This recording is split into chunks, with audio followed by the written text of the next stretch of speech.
Good evening, and welcome to another Mothman podcast. We are your number one source for sci-fi and paranormal podcasts. Also be listening for podcasts from Moth and Flame. You'll be hearing about hypnotherapy and mediumship. And also, please like and subscribe and comment on YouTube. Follow us on Spotify, Google Podcasts, Instagram, Twitter, and more. And you can find out a lot more about our services on mothmanpodcast.com. Hi, everyone. I'm Daryl Rourke, and bringing you another Mothman podcast. Tonight, I'm going to dwell in a subject. We've been posting a lot of letters that people have been writing into us about their loved ones who have spoken to them from the grave, whether in a dream or in person. So I wanted to bring to the podcast a doctor who dwells in this is Dr. Christopher Kerr. And Dr. Kerr will be talking about I See Dead People. So I hope you like tonight's podcast. So I read a recent survey, and the title was, What Americans Fear Most? Public Speaking and Dying. In other words, my TED Talk. And if that weren't tough enough, tonight's topic is illumination. And the question is really, can dying be illuminated? What we know of dying is based on what we have observed as witnesses. We have all seen grim physical decline and suffering, and we've all felt profound loss. So if there's light within the darkness of dying, it's in the experience, not in the observing. So tonight I'm going to share with you the words and experience of dying patients. And my hope is that you hear what I have heard, the dying often describing their end of life in ways that are actually life-affirming and rich with meaning, love, and even grace. Before I go any further, I need to give a few disclaimers. If it looks like I can't stand still and pacing, it's because it's true. The second is that aside from my mother, nobody has ever described me as particularly spiritual, or for that matter, enlightened. And trust me, this talk has nothing to do with the paranormal. A much harder truth for me is that I have a deep aversion to the non-physical, spiritual aspects of dying that goes back to my childhood. On August 6, 1974, I was 12 years old, and I was standing over the bed of my dying father, who was 42. As he lying there, he reached out and he started playing with my buttons on my shirt, and he said we had to hurry, we had to catch a plane. We were going to go up north and fish like we had before, and that was the last time I saw him. My point here is I didn't choose this topic of dying. I feel it has chosen or followed me throughout my life, personally and professionally. Like my father, I became a doctor. This may sound strange, but if you have an aversion to dying, medical school is a pretty safe place to be. They never mention dying, let alone the experiencing of it. Medical training is learning how to defy death. And when you can't defy it, you deny it in whole or in part. This approach to medicine worked for me when I was doing things like working in emergency rooms. But in 1999, through a series of unusual events, I ended up at this place called hospice. At hospice, the curative science has not only failed the patient, but it abandons the doctor, who is eventually compelled to be present. And when I was present at the bedside of the dying, I was confronted by what I had seen and tried so hard to forget from my childhood. I saw dying patients reaching and calling out to mothers and to fathers and to children, many of whom hadn't been seen for many years. But what was remarkable was so many of them looked at peace. In April of 1999, I was in the room of a patient I was particularly fond of. Her name was Mary. She was nearing the end of her life, and her 4 children were also present. One day, Mary starts cradling a baby that nobody can see. She refers to him as Danny, a reference nobody understands. The next day, Mary's sister arrives from out of town and explains that Danny was actually Mary's first child, who was stillborn. The loss was so deep that Mary was unable to speak of it during her life. Yet while dying, this indescribable loss returns to her in some manner of tangible warmth and tangible love. Mary, like so many dying patients, had physical wounds that could not be cured, yet her spiritual wounds were tended to. A few weeks later, I went and saw a young man named Tom. I came out of the nurse's station, and I said, I think Tom has more time if we just gave him some IV antibiotics and some IV fluid.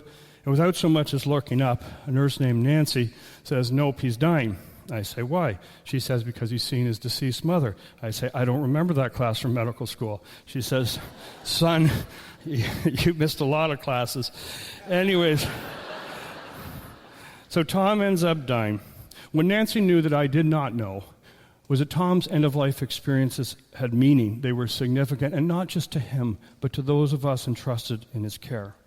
So if I was to have any worth, I needed to understand, I needed to learn. I learned that end-of-life experiences are the subjective experiences of the dying, and often refer to pre-death dreams and visions. Such experiences have been reported throughout history and across cultures. They're mentioned in the Bible, Plato's Republic, Shakespeare. In our culture, the richest and most thoughtful discussions have always come from the humanities and never medicine, but from poets and playwrights and philosophers.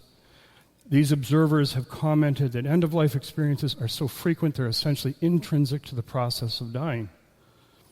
They're characterized as real, intense, meaningful, provide comfort, insight, and in so doing, help alleviate the fear of dying. So why does medicine have so little to say about something that's so meaningful and actually potentially therapeutic, not just for the patient, but for the patient's loved ones? In part, it's because end-of-life experiences can easily be dismissed as confusion. And it's true. Many dying patients experience confusion as they go through the process. However, in contrast to patients' experience with end-of-life dreams and visions, confused patients are detached. They have disorganized thinking. They're unable to figure out their surroundings, and they're more often than not terribly agitated and anxious. The distinction is best seen by listening to a patient. The patient you're about to see, her name is Jeannie, and in this video, she was nearing the end of her life, and she has since passed. I was laying in bed, and people were walking very slowly by me. The right-hand side I didn't know, but they were all very friendly, and they touched my arm or my hand when they went by. But the other side were people that I knew. My mom and dad were there, my uncle. Everybody I knew that was dead was there, and they passed and did the same thing. I thought it was a good dream, but boy, I remember seeing every piece of their face, and I know that was my mom and dad and uncle and my brother-in-law, and I have seen my mother recently more. How do you feel when you see her? Oh, wonderful. I can't say that my mother and I got along all those years, but we made up for it at the end. Jeannie isn't confused, and it would be dehumanizing her to label her as such, but she shows us so much more. She shows us that dying is this paradox. She's physically declining, yet emotionally and spiritually she's vivid, she's alive, and she's present. End-of-life experiences are not only tied to our personal meanings, but they're tied to some of our greatest needs. The need to love, to be loved, nurtured, forgiven. End-of-life experiences also represent a rich interconnectivity between body and soul, between the realities we know, those we don't, between our past and our present.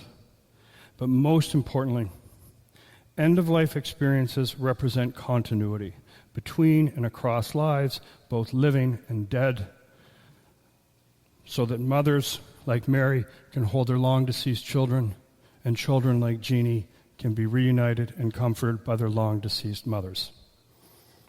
So again, the question, why are the words of the dying not more worthy of our consideration?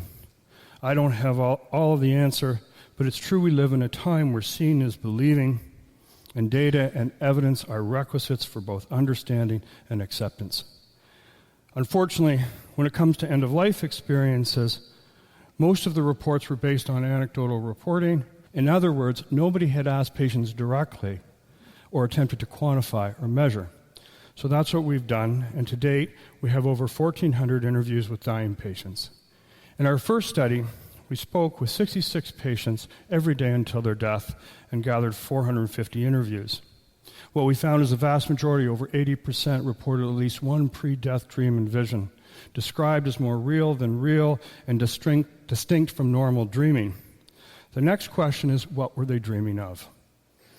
What we found out was 72% dreamed of the deceased, family, relatives, pets.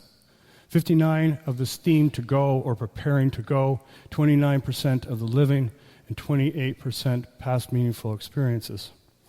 So the next question was this: did different dream content provide different levels of comfort? And here's comfort on a 0 to 5 scale, with 5 being the highest. And of all the dream types, seeing the deceased was associated with the greatest degree of comfort. The next question was, were there changes over time in either the content or frequency of dreaming as patients approached death? Essentially the Nancy question. Could you almost predict death based on changes of these variables? And of course, again, Nancy's right. Frequency is on the y-axis, weeks before death on the x.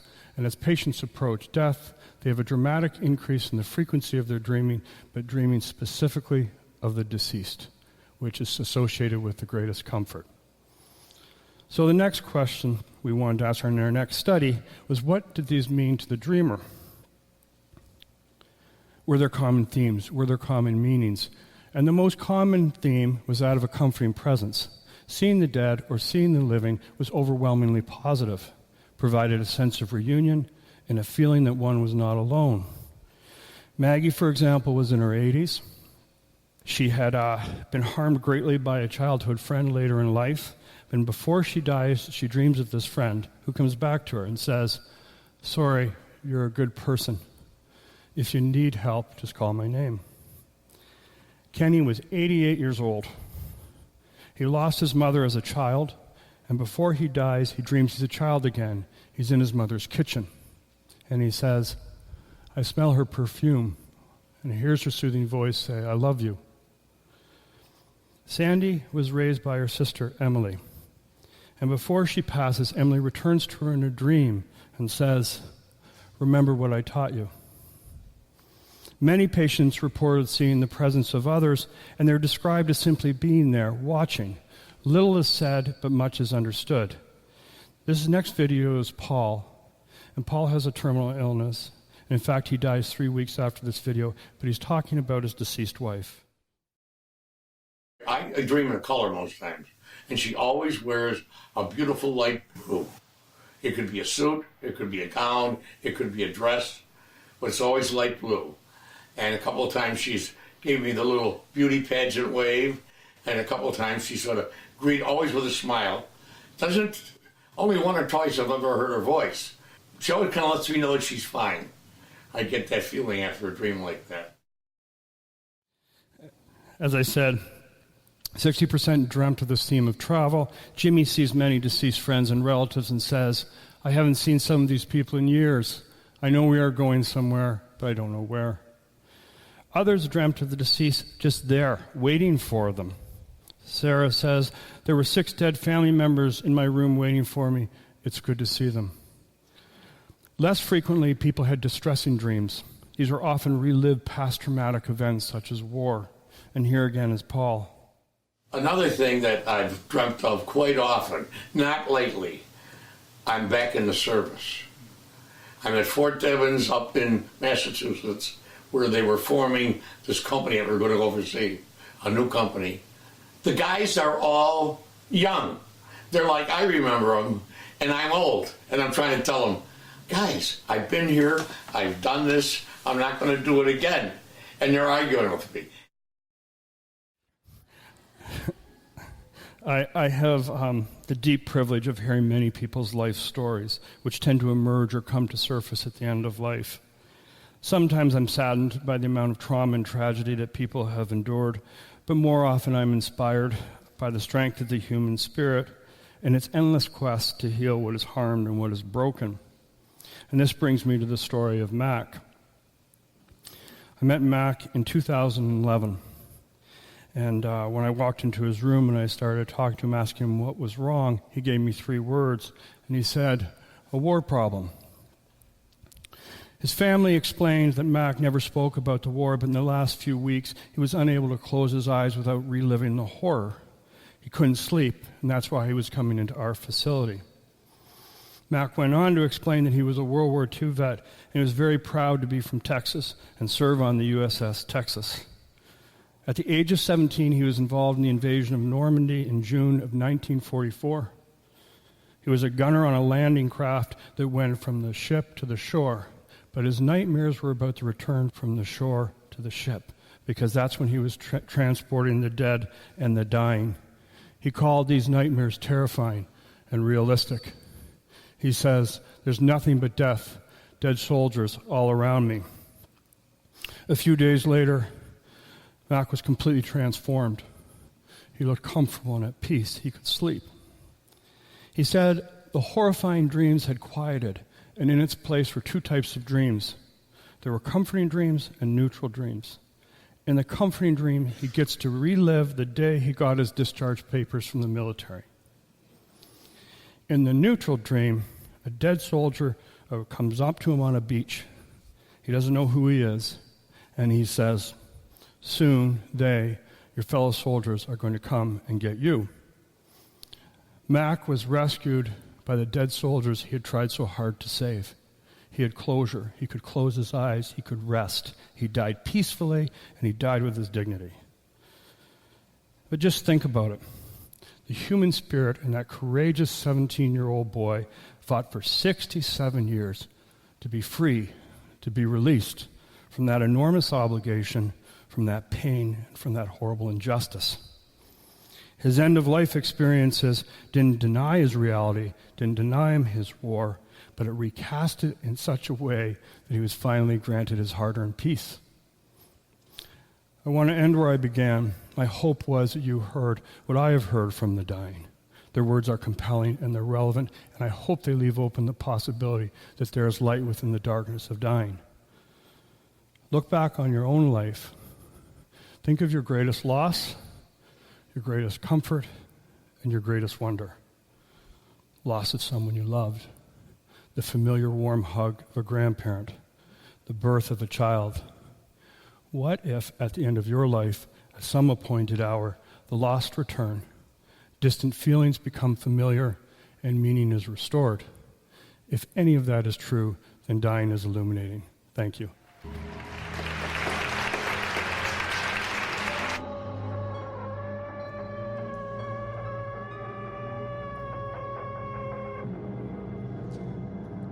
And good night from Mothman Podcast. We hope you enjoyed tonight's episode. And don't forget, like, subscribe, and comment on YouTube. Follow us on Spotify, Google Podcasts, Instagram, Twitter, and more. And take a look at our website, mothmanpodcast.com, to find out more about our services.